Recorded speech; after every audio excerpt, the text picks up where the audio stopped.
Hi friends. நான் தான் உங்கள் டிஆர்ஆர் வாய்ஸ். இந்த காணொளி எதுக்குன்னு உங்களுக்கு நல்லாவே தெரியும். பிக் பாஸ் சீசன் 9 தமிழுக்கான இந்த வாரத்திற்கான டாஸ்க்குக்கான ரிவ்யூ தான். இந்த வார டாஸ்க் பேர் பார்த்தீங்கன்னா சோறு, சோப்பு, மாப்பு. ஸோ இதை 3 டீமாக பிரிச்சிட்டாங்க. ஒவ்வொரு டீமுக்கு 5 பேர். தலை மட்டும் எந்த டீமுக்கு போகணுமோ அந்த டீமுக்கு போகலாம். ஸோ எப்படி போச்சு இந்த வாரம் அப்படின்னு கேட்டிங்கன்னா, இது வரைக்கும் குழப்பம் செய்ய ஒரு ஆள் இருந்தார். அவர் தான் நம்ம வாட்டர்மெலான் ஸ்டாரு, தமிழகத்தின் நடிப்பு அரக்கன் அவர் இருந்தார். இப்போ அவருக்கு பதிலாக இன்னொருத்தவங்க சரியா செம்மையா சூப்பரா கெத்தா மாசா வந்திருக்கிறாங்கன்னு நினைக்கிறேன். அவங்க யாருன்னு உங்களுக்கு நல்லாவே தெரியும். அவங்க பேராக வந்தாங்க. அவங்க வேற யாரும் இல்லை, சாண்ட்ரா எய்மி தான். அவங்க தான் இந்த டாஸ்கை தேவையில்லாத வழியில் கொண்டு போனாங்க. மிச்சம் 2 டீமும் சூப்பராக இருந்தாங்க. சோப்பும் மாப்பும் வந்துட்டு வேற லெவலில் கேம் போயிட்டு இருந்தது. அவங்களுக்கு கொடுக்கப்பட்ட விஷயங்களை எவ்வளோ எஃபர்ட் போட்டு பண்ண முடியுமோ பண்ணாங்க. பட் ஆனால் இந்த சாண்ட்ரா கேப்டன்சியில் போன ஒரு சில விஷயங்கள் ரொம்ப ரொம்ப ரொம்ப ரொம்ப போரிங்காக இருந்தது.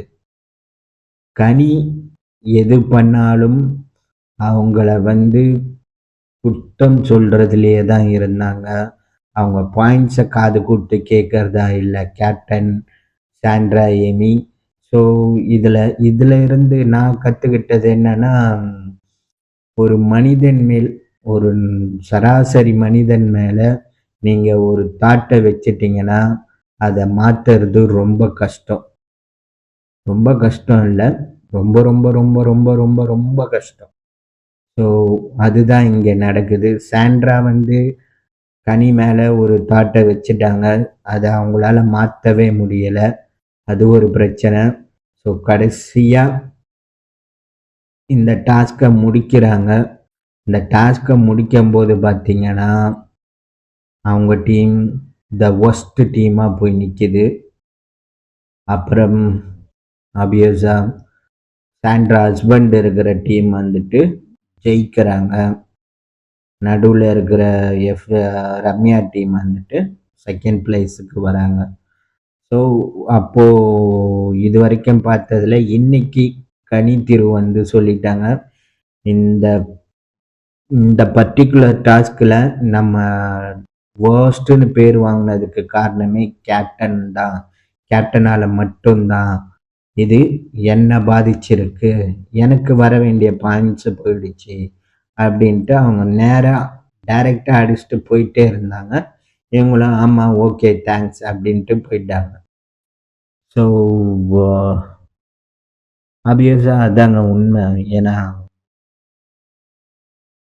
சாண்ட்ரா எய்மி வெளியே சொன்னது ஒன்று, உள்ளே செய்கிறது ஒன்று. ஸோ அது ரொம்ப தப்பாக இருக்குது.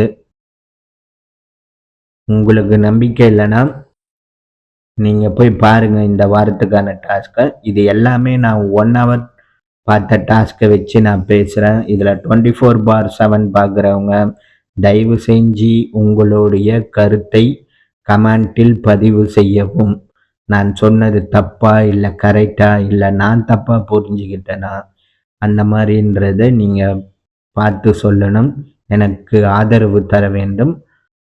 அத்துடன் இல்லாமல் அடுத்தது மீண்டும் நாம் அடுத்த காணொளியில் சந்திப்போம். நன்றி, வணக்கம், பாய்.